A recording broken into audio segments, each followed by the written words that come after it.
Bé, com a Departament d'Educació i com a representant del Departament d'Educació crec que és una fita molt important. Per nosaltres el Pla Pilot de Tarragona ha funcionat molt bé perquè ha donat tranquil·litat als centres educatius i a les direccions a l'hora d'abordar violències sexuals i sobretot ha ajudat a afavorir la coordinació entre els diferents agents que hi han d'intervenir, no només en situacions de violència sexual, sinó que veiem que ha ajudat a la coordinació interdepartamental i intradepartamental en molts més àmbits. Llavors esperem que aquesta llavor que s'ha posat a Tarragona també ajudi als docents del nostre país, als centres educatius i sobretot a l'alumnat i a veure com cal treballar des dels centres educatius l'abordatge de les violències sexuals.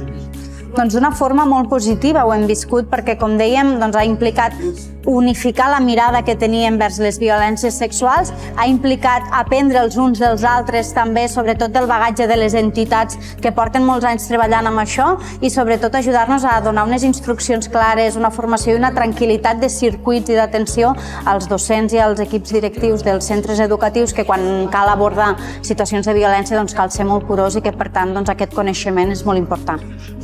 Nosaltres, per tractar les situacions de violència que se li poden donar a l'alumnat, tenim la USAP, la Unitat de Suport a l'Alumnat en Situació de Violència, que és un servei de suport als centres educatius, a l'alumnat i a famílies a l'hora d'abordar possibles situacions de violència. El que esperem i el que estem treballant arran ja de la prova pilot de Barnahus a Tarragona i amb tota la implementació de les Barnahus és anar més enllà. Òbviament la USAP entrarà en aquest circuit, Inspecció Educativa també entrarà en aquest circuit, però òbviament hi haurà una atenció molt més coordinada de tots els altres serveis, no només de l'àmbit educatiu, i creiem que això serà el que serà més àgil i el que ajudarà a atendre millor l'alumne i l'infant.